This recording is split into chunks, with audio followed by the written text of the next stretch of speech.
राजशाही शिक्षा का खेल नहीं है। राजा बनने के लिए ये जरूरी है सर, और ये समझदारी जैसी जैसे बढ़ती जाएगी सर, आहा, दिखाई तो पड़ेगा नहीं, क्योंकि इंटरनल चेंज है वो। ये ध्यान से बढ़ेगा सर और इतनी ऊंचाई तक पहुंचाएगा आपको ना। कोरोना तो बहुत दूर की चीज है सर। ये समझदारी दुनिया के किसी कॉलेज में नहीं मिलती। 10 दिन रहकर आइए, लिख कर दे दूं अगर आपकी जिंदगी ना बदले। ध्यान क्या है?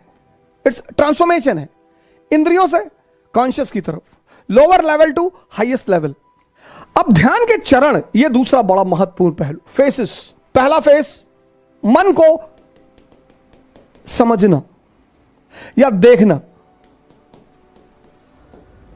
दूसरा चरण बड़ा इंपॉर्टेंट फेस है सर। ये इंपॉर्टेंट है, ये और इंपॉर्टेंट है सर। अब मन क्या है, कहां है, ये किसी को नहीं पता सर। ये बड़ा इंपॉर्टेंट फेस है सर।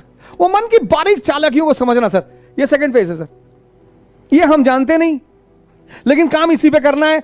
लेकिन इन दोनों का गहरा संबंध है, हम इस पे काम करेंगे सर। इससे क्या पैदा होगा सर? अंडरस्टैंडिंग पैदा होगी सर। सेकंड फेज में यह चीज डेवलप होनी शुरू हो जाएगी। राजशाही शिक्षा का खेल नहीं है। शिक्षा, कभी पंडित जवाहरलाल नेहरू के शिक्षा की बात होती है? नहीं, ऑक्सफोर्ड से पढ़े थे बस। उनसे ज्यादा ज्ञानी थे वीडी सावरकर, अंबेडकर, बोस।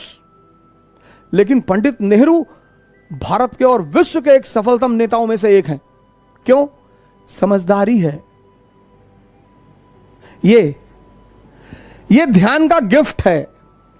जो सेकंड फेज है ना, जब मन और ब्रीदिंग को आप पकड़ना शुरू करेंगे, और ये समझदारी जैसी जैसे बढ़ती जाएगी सर, आहा, इसी को बढ़ाना है सर। और ये समझदारी दुनिया के किसी स्कूल में नहीं मिलती सर। ये समझदारी दुनिया के किसी कॉलेज में नहीं मिलती। ये समझदारी दुनिया के किसी विश्वविद्यालय में नहीं मिलती। नहीं तो बाबा रामदेव इतनी ऊंचाई पे पहुंचता सर। ये राजा बनने के लिए ये जरूरी है सर। ये ध्यान का गिफ्ट है सर। और जैसे जैसे, और थर्ड फेज जो ध्यान का है सर, उस पे तो आज तक कोई बोल ही नहीं पाया सर। एक बार ये सांसें आपके कंट्रोल में आ गई, उसके बाद क्या होगा ये सिर्फ आप जानेंगे सर। थर्ड फेज तो अगर मैं बोलूं उसका तो मैं अधिकारी ही नहीं हूं सर। पर हां, सेकंड फेज के बाद आप चमकने लगोगे सर। जैसे जैसे ये बढ़ती चली जाएगी, लोग बेचैन होते चले जाएंगे आपके अगल बगल, आपकी अचीवमेंट देख के। दिखाई तो पड़ेगा नहीं, क्योंकि इंटरनल चेंज है वो।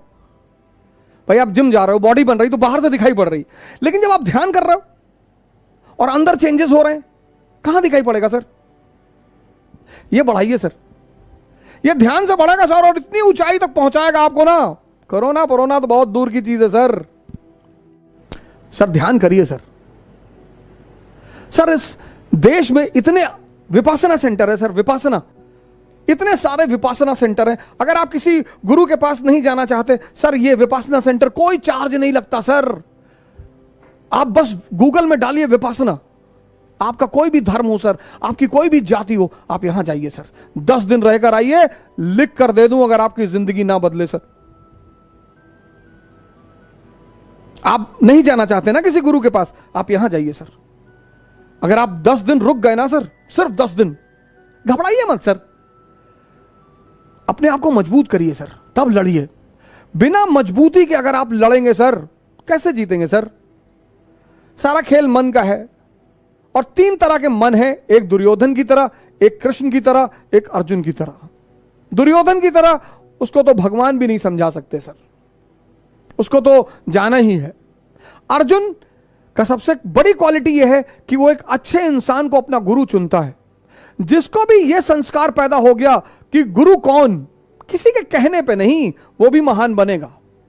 और कृष्ण तो परम अवतार है ही सर।